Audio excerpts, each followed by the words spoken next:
back to Paul Bart's Garage. As promised, I'm going to show you the rear or upper camber arm that you're going to have to replace in order to adjust your camber whenever you put these Z-Box Sportline Lorna springs on your vehicle. If you just put the bushings in here, it's not going to work. They're not going to be able to adjust the camber out enough. So you can either go with E-Box upper control arm, upper camber arms control arm. I've heard it called that. Either one of those, if you look it up, you'll be able to find it on the American Muscle website, on eBay. Or I went with Godspeed if you want to go with that. I think it was like $230, $40 odd shipped. Might have been a little cheaper, but you can just get on Godspeed .performance.com, I think, and look them up. But anyway, this is the upper camber, upper control arms installed, and so I still need to take it once I get everything on there. I'm replacing the trailing arm, which is right here, and I will do a video after I put it on. This goes right here, and then I got a price on the lower control arm, which is right here. I'll be replacing that soon. Probably order it next week. But anyway, I wanted to show y'all something. If you go, like, if you just type in 2013 Dodge Challenger RT at O'Reilly's, Advance, AutoZone, wherever it is you want to shop, and you go down there and buy it and you bring it and you think, okay, we're good, it's going to work. Well, what model they don't have in there, this model that I have is an RT Plus, which comes with 20-inch wheels. And my axles that are in here factory are actually beefier and different than what you're going to be able to buy in the parts stores. If you look in the chunk, which I can't crawl up in there and show you, I'd like to, but when you go to install the parts, that end part down there, into the chunk with the one that you buy from O'Reilly's, Advance, or AutoZone, if you just type in Dodge Challenger RT and you bring it back home to install it, that part down there is not going to go in the chunk because it's the one that you bought, the end that goes in there is too big around, it won't fit. So you have to go to Mopar and pay $400 a piece for these axles, these CV axles. You're not going to be able to just go to O'Reilly's and buy one. I mean, you can go to O'Reilly's and buy it, but it's not going to fit if you've got an RT Plus, because the rear ends in these cars were beefier.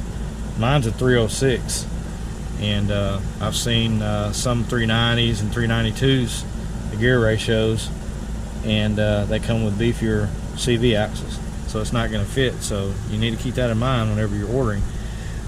But anyway, when you get these E-Box Sportline or Proline Lorna springs, it actually drops it so far that just, you know, like I said, putting in the SPC or E-Box bushings here is not going to do you any good. They're not going to get the camber all the way out. So you're going to replace and at least installing this so they can adjust it out, the camber out, you know, because your wheel is sitting, let's just say this is how they're going to adjust it, if it makes sense. But anyway, kind of wanted to do a video to show y'all whenever I get to the trailing arms in there. I'll let you see what it looks like with the trailing arms all on it. But you know, looking at probably around $800 for all these parts to go in here. I thought the axle was bad on the other side, so that's why I actually pulled the axle out when we put these in. My son and I installed these a couple weeks ago, these camber arms, and we pulled the axle out on the driver's side. And I bought one and brought it back, and it wasn't but $90-something, and I brought it back and went to put it in. It would not pop in there, so we got up under there and looked. Like I said, the end of the CV axle is different. The splines are different, and these are the ones that you buy. It's too big around to fit in there. If it makes any sense, it will not go in there, and you'll end up popping your seal out of the side of the chunk and breaking your rear and all that stuff. But anyway, as soon as we get the trailer arms installed, I'll come back and let you see what it looks like installed. It wasn't too bad to install. I know we had to loosen the upper control arm or camber arm, this lower control arm, and let's see, what else do we have to do? Oh, had to loosen the, I think the stabilizer in length, and the brake. No, that's when we pull the axle out. You're just going to have to, and with installing these, you're just going to have to take this out and your upper control arm. But I'll tell you, a lot of people, there's a bolt back here, and the way they install that bolt in your factory camber arm, a lot of people say you can't get it out, but what they don't realize is when you put these lowering springs, they're way shorter and not nearly as big around as the factory springs.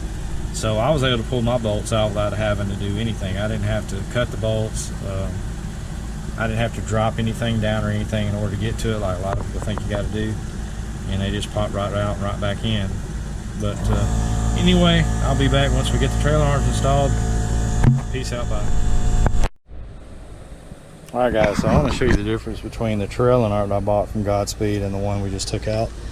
This is the one on the driver's side, and as you can see, the one from Godspeed is a lot beefier. It's a lot bigger round and it's a lot beefier.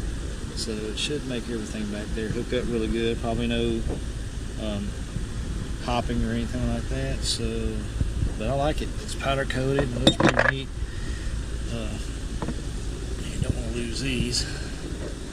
This right here, they put zip ties in them to keep them in there. I've already dropped it several times in the grass. So anyway, but yeah, I like it. We'll get them installed. I'll show you what it looks like. Alright guys, so here's the trailer arm installed right here. You can see, showed you comparison between the factory one and the Godspeed, how much bigger it is, how much beefier. And then there's the upper camber arm / upper control arm that you have to buy in order to adjust your camber, and you take it in to have it adjusted.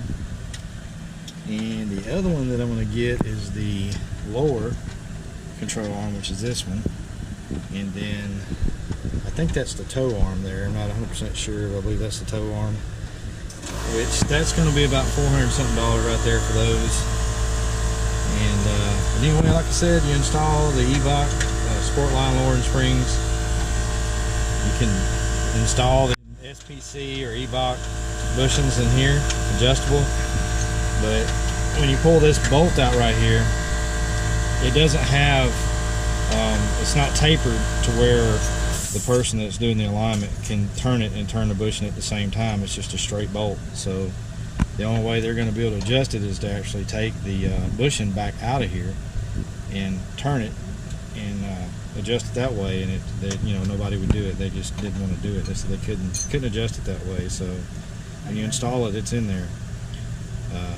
But anyway, that's what we got going on right now. And I explained to you about the axle and the RT Plus cars. You can't buy their axle. You can't go to O'Reilly's and all that stuff to buy them for their RT cars. You have to go through Mopar, and they're about $400.